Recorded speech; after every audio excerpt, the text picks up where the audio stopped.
The wind howled across the empty plains like a wounded animal, whipping dust into spirals that danced and vanished just as quickly. A battered old pickup truck rolled slowly along the dirt road, its engine grumbling, tires crunching over the gravel like it resented every mile. Inside, a man sat hunched behind the wheel, one hand gripping the cracked steering wheel, the other resting on a faded photograph tucked beside the dashboard. He glanced at it only once. The face of a woman long gone, eyes full of warmth that no longer existed in the world he now inhabited. His name was Elias Carter, 68 years old, bones worn from a lifetime of ranching and rodeo riding, heart hollowed out from too many goodbyes. His left leg had never fully healed from a bronc ride gone wrong 15 years ago, and now he walked with a cane he pretended he didn't need. His land, once sprawling and lively, had been sold off piece by piece until only 5 acres remained, just enough for a barn, an empty corral, and memories that refused to be buried. Today, though, wasn't about memories. Not exactly. Today was about one last promise.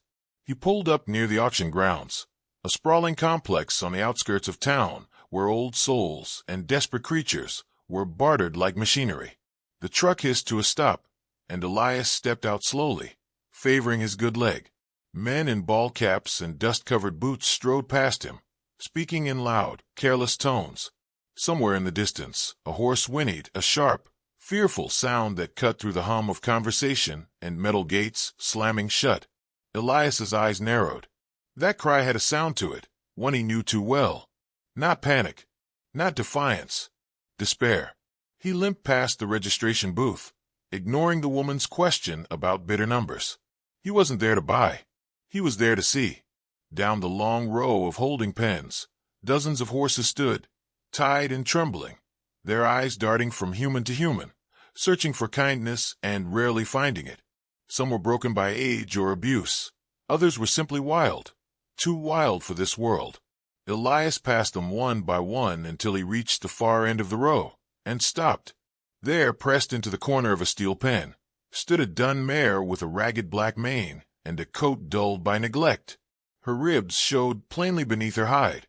Scars mapped her flanks like someone had tried to carve obedience into her with a whip. But her eyes, God, her eyes, were still full of fight and fear. He leaned against the rail, watching her. She didn't look at him at first. She watched the men behind him, watched for a threat. When she finally met his gaze, it was like time dropped away. Something inside him clicked into place, unbidden and unwanted. "Where's she from?" Elias asked, his voice like gravel and smoke.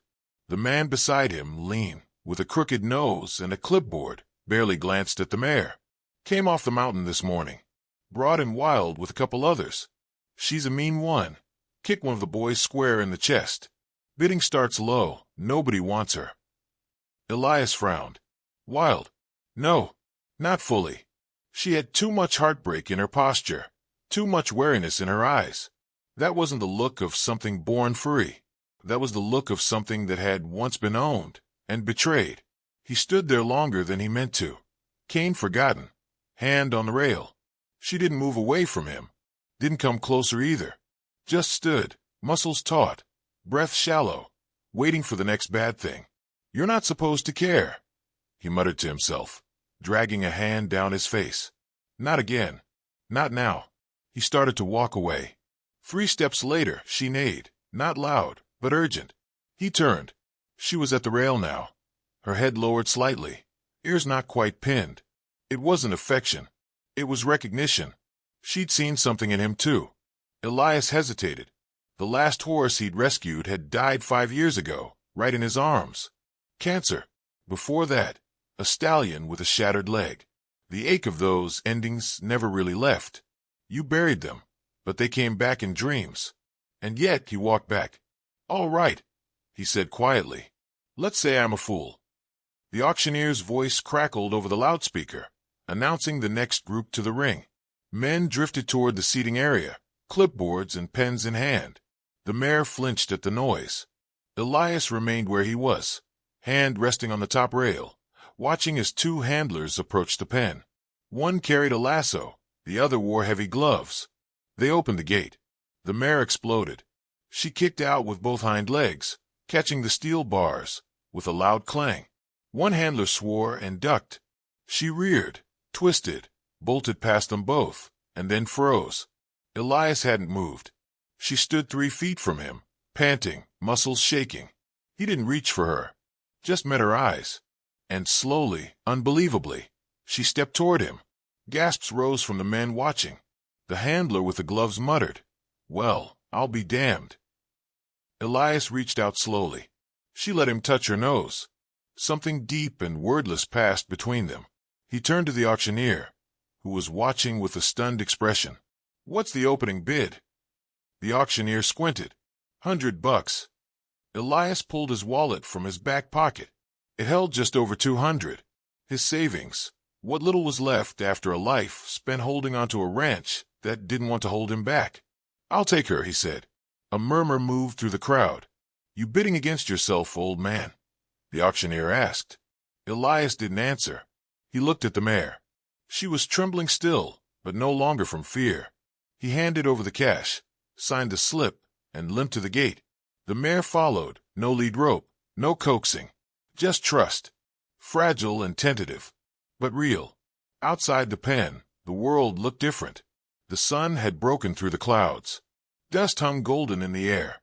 And Elias Carter, who had come to the auction only to remember what it felt like to care, found himself walking away with a new reason to try again. The mare paused once, looking back. Elias whispered, "You and me, girl. We'll figure it out." And then, together, they walked toward the truck. One old man with a limp, and a broken horse that refused to stay broken.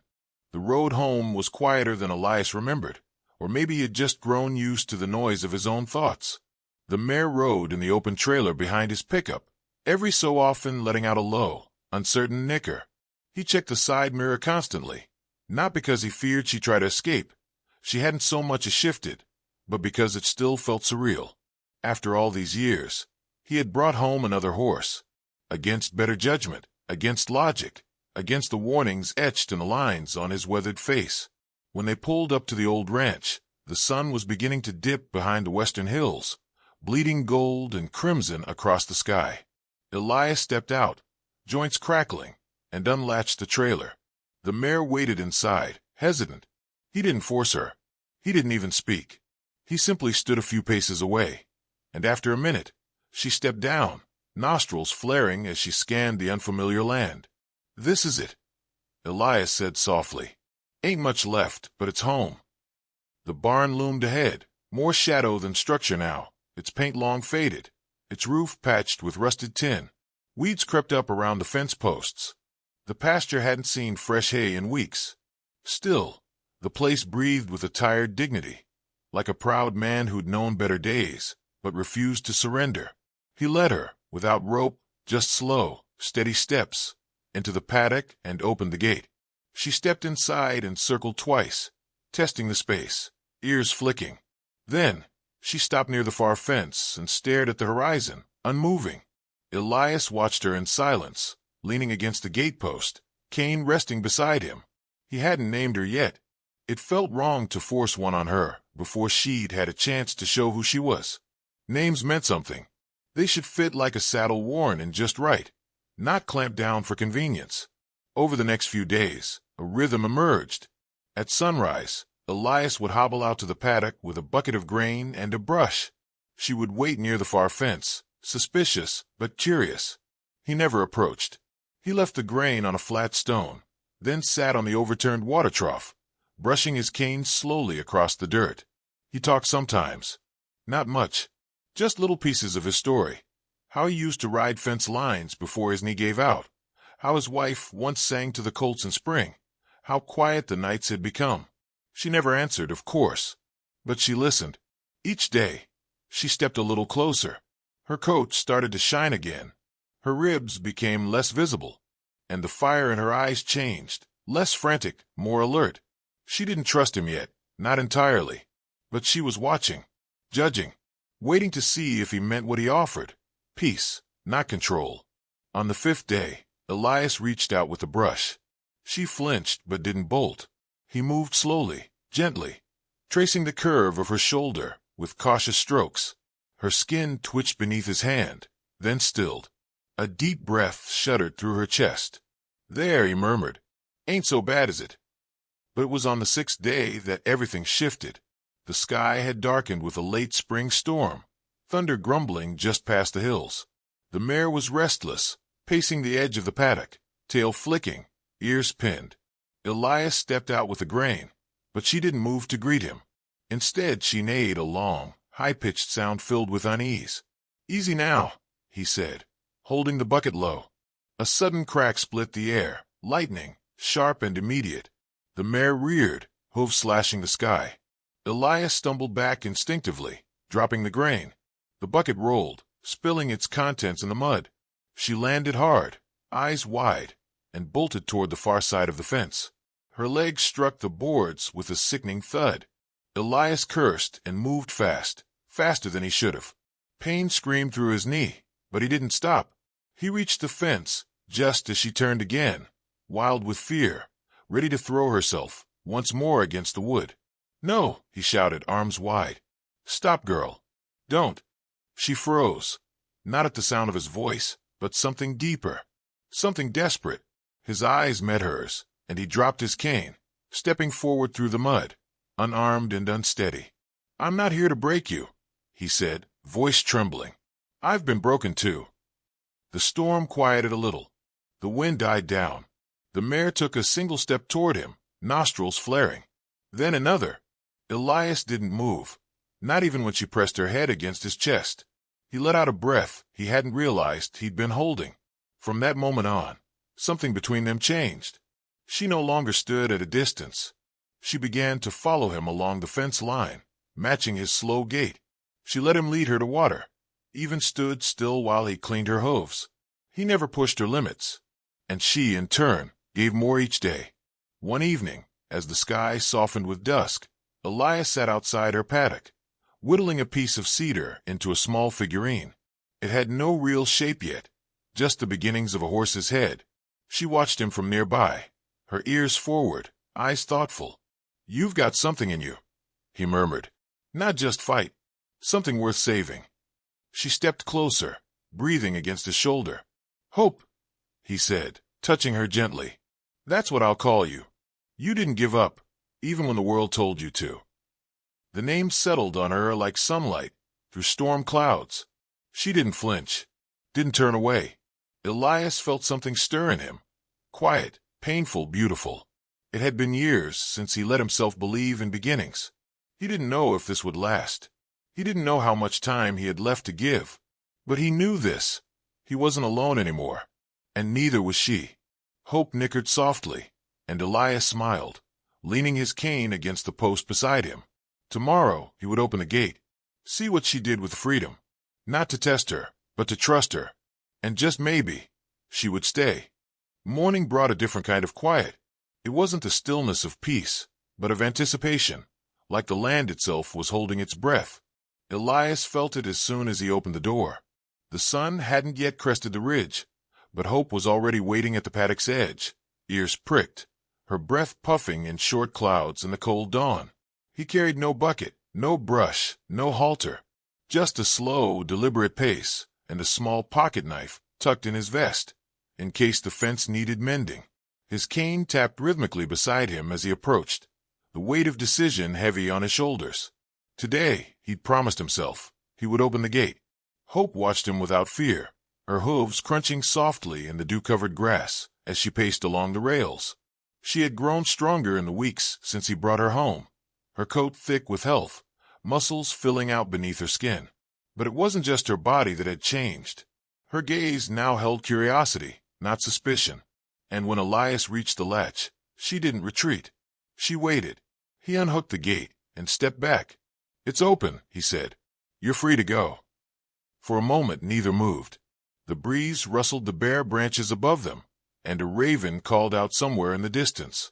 Hope took one step forward, then another, crossing the boundary line with slow, careful steps. Her ears flicked, eyes wide, alert, but she didn't run. She stood just outside the paddock, sniffing the earth, then looked back at Elias. "I'm not asking you to stay," he said softly. "But if you want to, you can." Hope didn't answer, of course, but she didn't flee either. She began to graze nearby, never straying far, always keeping him in her peripheral vision. Elias sat down on the trough again and watched her. He didn't realize he was holding his breath until it came out in a trembling sigh. She hadn't left. Not yet. Later that day, Elias made his way into town. He hadn't been in months, not since the doctor told him to stay off his leg, and his pride told him to stay off people. But today felt different. He needed supplies, grain, salve for Hope's hooves, maybe some new wire for the fence. But more than that, he needed to be seen, to let someone know he wasn't finished yet. The feed store still smelled like old leather and pine shavings. A bell over the door chimed as he stepped in, and a familiar voice called from behind the counter. "Well, I'll be, Elias Crowder. Thought you were buried under your barn by now." Elias chuckled dryly. "Close. Storm missed by about a mile." Reggie, the owner, came around the counter with a grin, still stubborn as ever. "What brings you in?" Elias hesitated, then pulled out his wallet. "Need grain. And bandages. Got a mare that's a little tender on her back leg." Reggie's eyes narrowed. "You get another horse?" "Found one. At the auction last month." "Elias, you know what kind of horses they sell there. You take in another mess like Jasper." The name cut through him like barbed wire. Jasper. The last horse he tried to save. The one he couldn't. "This one's different," he said quietly. Reggie didn't argue. He just nodded and rang up the supplies. "You need anything else, you let me know." Elias loaded the truck with care, every motion deliberate. The town still moved around him. Cars, people, children darting out of the diner. But he felt detached, like he was observing it all from behind glass. Still, he'd come. That meant something. By the time he returned to the ranch, dusk had settled in.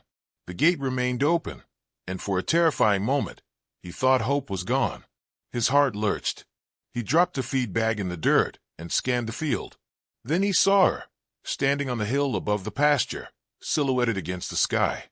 She looked down at him, still as stone. And then, slowly, she began to walk. Not away. Toward him. Elias waited by the fence, not daring to call out. She crossed the hill, hooves sure and graceful, until she reached him. Without hesitation, she nudged his hand, then his shoulder, as if reassuring herself he was still there. "I thought you left," he whispered.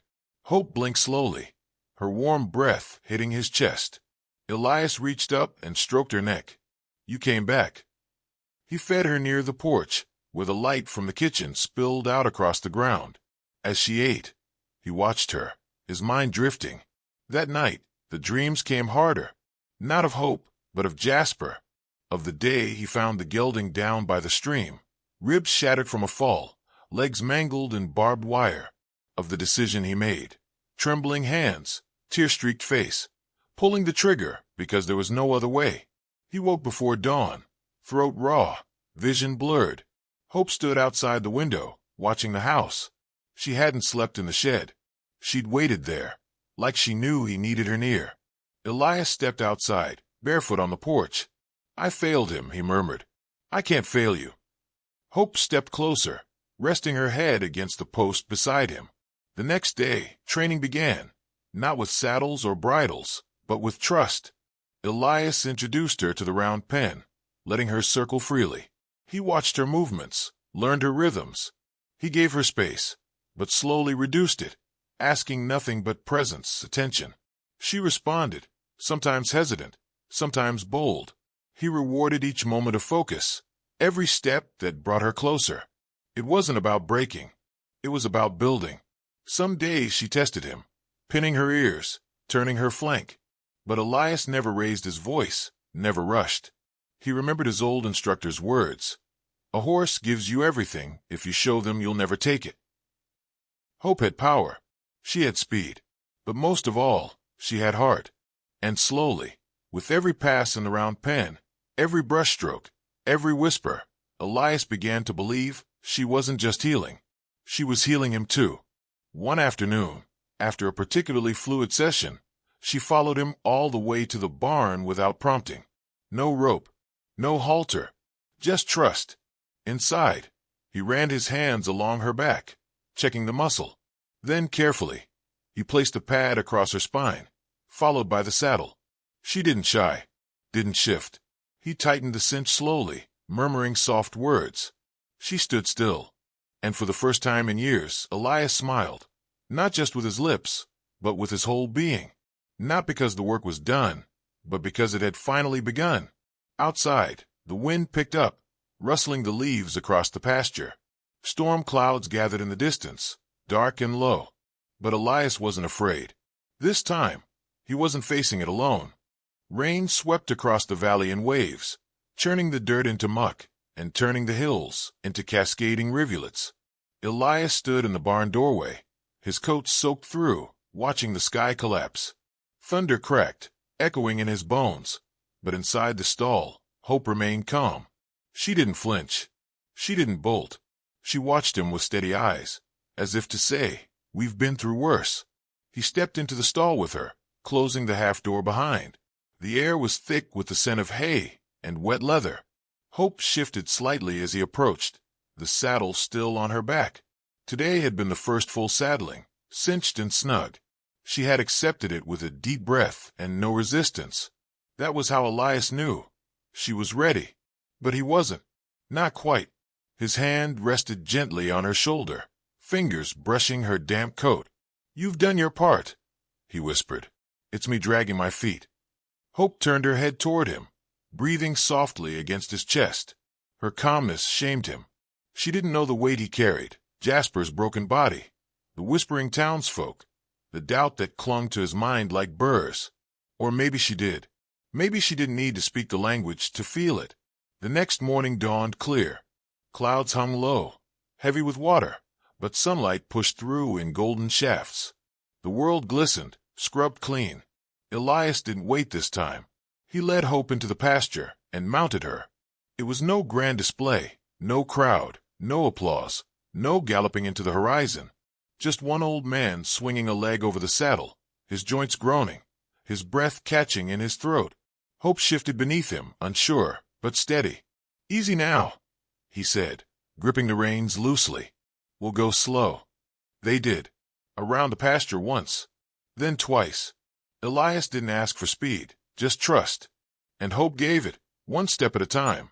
Her gait was smooth, her ears flicking back to listen. He could feel her thinking through every motion, not fighting, not fleeing, just working through the moment like he was. After the third lap, Elias dismounted with a sigh. His legs trembled slightly when they hit the ground. Hope nudged him as if to steady him. "I know," he said, stroking her cheek. "That's enough for today." By the following week, their ride stretched beyond the pasture. Elias guided her up the wooded trails, into the hills, where wind whistled through pines and squirrels scattered at their approach. Hope didn't spook. She didn't pull. With each step, the wall between them thinned. In town, the story had begun to circulate. Reggie must have talked. When Elias came in for more feed, he caught the glances, half curious, half skeptical. An old man on a wild mare. They expected a fall. A failure. He gave them none. But not everyone doubted. One afternoon, as Elias stood tying bags to the truck, a quiet voice startled him. "That her? The horse you brought home?" He turned to see a girl, no older than 17, standing by the fence. Her clothes were dusty, her eyes sharp. Her name was Maddie. He remembered her from church potlucks years ago, before the congregation thinned out. Her father had worked cattle nearby. "That's her," Elias said. "Name's Hope." Maddie approached the truck and peered into the cab, where Hope's halter lay coiled on the seat. They said she was unrideable. Vicious. Broke a man's rib. Elias didn't answer immediately. He closed the truck bed and looked her in the eye. Some folks get bit trying to force what ain't meant to be forced. Maddie nodded. "You ever think of letting someone else try her? Someone younger?" The question wasn't insulting, it was honest. Curious. Elias rubbed his jaw. "Thought about it. But she doesn't need younger. She needs careful. You know the difference." Maddie smiled faintly. "Most don't." He drove home with the windows down, letting the wind carry off the dust in his lungs. Maddie's question lingered, but not as a challenge. more like an echo of something he'd wondered himself. What comes next? Hope met him at the gate when he returned. No lead line, no whistle, just presence. She walked with him back to the barn. Her pace matched to his. That evening, he sat by the window, watching the fields fade into night. The moon rose in pieces through the clouds, casting silvery light over the pasture. Hope stood near the fence, her head low, her body still. Something had shifted between them. Not just trust, but purpose. Elias rose, joints aching, and stepped outside. Hope turned her head as he approached. He slipped the halter over her muzzle and clipped it gently. "Let's go," he said. They walked together down the dirt road, toward the ridge. The night was quiet, save for the rustling of leaves and the distant cry of an owl. When they reached the top, Elias paused, looking out over the valley below, his land, his memories, his ghosts. Hope stood beside him, quiet and grounded. "I've been thinking," Elias said softly, "about what to do with all this." He gestured to the ranch, the broken fences, the silent barn. "I can't keep it like I used to. But maybe that's not the point. Maybe it's not about holding on." He looked at her, eyes glistening in the moonlight. "Maybe it's about letting go the right way." Hope flicked her ears, but didn't move. "You gave me something I thought I'd lost," he whispered. "And I think maybe it's time I give something back." The decision settled in his bones like warmth after a long chill. He would open the ranch, not for business, not for profit, for healing, for horses like Hope, for people like Maddie, for anyone who needed a second chance and didn't know how to ask for it. He didn't need to ride fast or far. He didn't need to prove anything. He just needed to begin again. And with Hope beside him, he already had.